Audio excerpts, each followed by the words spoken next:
Dans la vidéo d'aujourd'hui, je vous propose de voir l'harmonie des couleurs.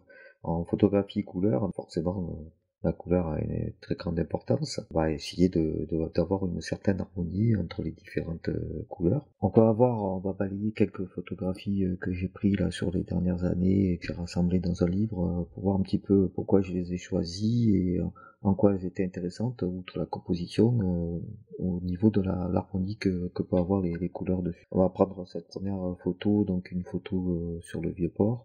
Et ce qui est ici important, c'est la lumière en fonction du lever ou du coucher de soleil et ce que ça apporte en termes d'harmonie. Ici, on a donc une dominante de couleur bleue et une dominante de couleur orangée apportée par le soleil couchant, et c'est ça qui est intéressant. C'est justement cette différenciation, cette complémentarité qui va apporter quelque chose de plus à la photo.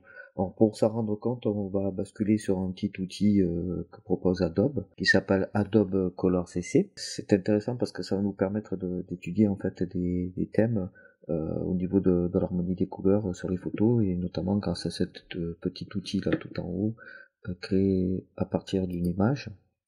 Donc il nous propose de sélectionner une image, je vais récupérer la même photo. Et ce qui est intéressant ici, c'est d'enregistrer ce thème et de pouvoir le modifier pour retrouver la roue chromatique et voir un petit peu comment se placent les couleurs sur la roue. Et on voit ici que les couleurs bleutées sont en opposition avec les couleurs rouge-orangées, et donc s'opposent clairement, hein, elles sont bien en face les unes des autres. Et ça, c'est ce qui va faire la complémentarité. Car le principe en termes d'harmonie, de couleurs et notamment de complémentarité, c'est justement d'avoir comme ça des couleurs qui sont à l'opposé sur la roue chromatique. Donc ici les bleus et les oranges, comme si jamais je me déplaçais et que j'allais donc sur les couleurs vertes, il faudrait que je sois plutôt dans les couleurs rouge rosé. Et si j'étais dans les couleurs jaunes, il faudrait que je sois plutôt dans les couleurs bleues bleu foncé. Voilà, donc cette complémentarité va nous donner l'harmonie de la photo. Alors, on va retourner sur la liste des photos. Donc vous voyez, il y a d'autres photos qui sont un peu même dans le même thème, notamment cette photo là prise en haut des escaliers de la gare Saint-Charles, et on a un dégradé comme ça qui se fait de plus en plus vers le bleu pour retourner au bleu au fond qu'on peut avoir en pleine journée. Et donc ici, cette harmonie de couleurs va nous apporter quelque chose de plus que la simple composition, même si le sujet avec la statue au premier plan est un sujet fort quand même. Et ça apporte tout de suite une harmonie sur la photo qui rajoute à la composition. Donc si je retourne sur l'outil d'Adobe, si je récupère donc la photo, donc on s'aperçoit qu'il y a effectivement pas mal de couleurs bleues qui sont présentes dans la photo, et également des couleurs orangées, donc qui vont nous donner cette dégradation et ce passage d'une couleur à l'autre, et qui va nous faire l'harmonie de couleurs. Donc si je l'enregistre et que je modifie, on voit sur la roue chromatique qu'on est bien en opposition en termes de couleurs, et donc en couleurs complémentaires. Je retourne donc dans la liste des photos. On va prendre un exemple de cette fois-ci une harmonie dans les couleurs semblables. Donc ici c'est une photo prise en macrophotographie d'une fleur ou d'une plante.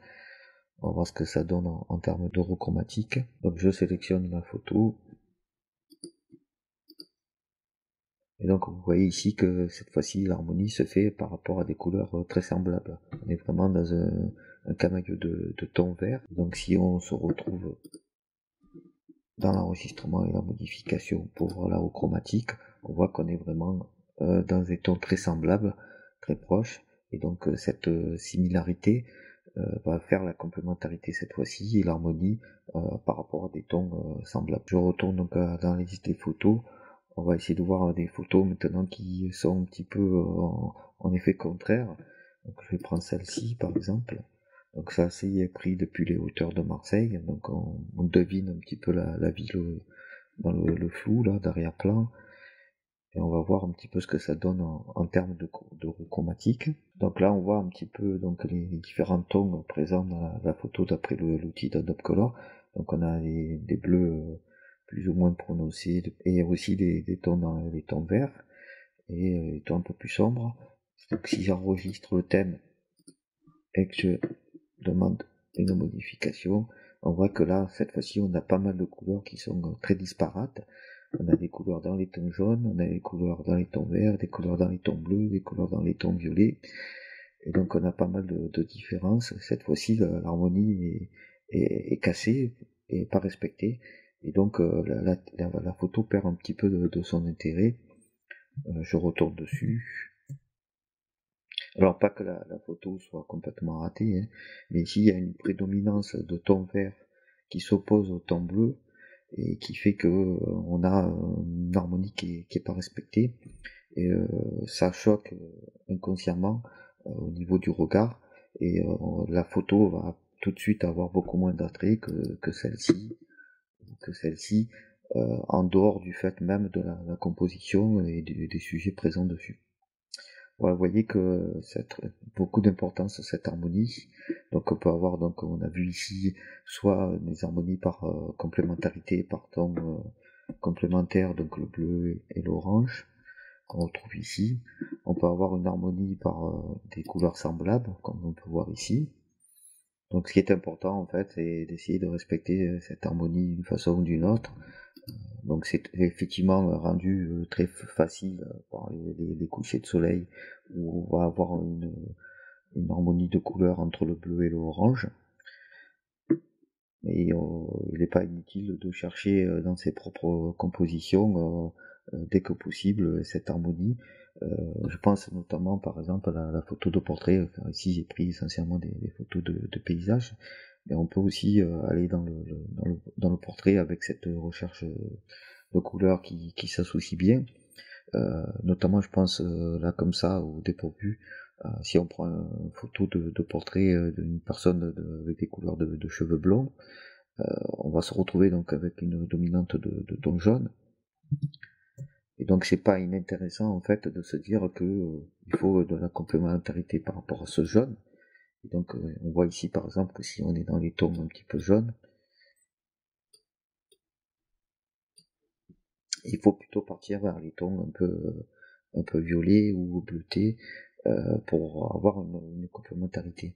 Donc, par exemple, si votre modèle a les cheveux blonds, ne mettez pas des habits, on va dire, de type vert, ça n'irait pas ensemble. Hein. Les couleurs, ce serait vraiment trop proche, à la fois éloignées et proches, et ça serait une harmonie qui serait pas présente et qui rendrait le portrait beaucoup moins intéressant.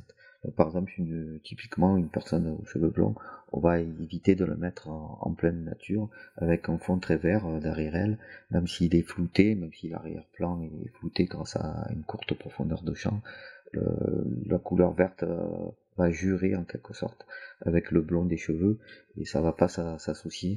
On pensera à ça également pour les types de vêtements portés par le modèle.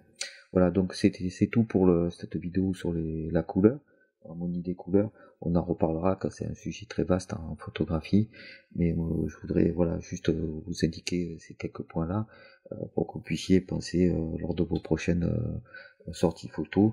Et en attendant, je vous dis expérimentez.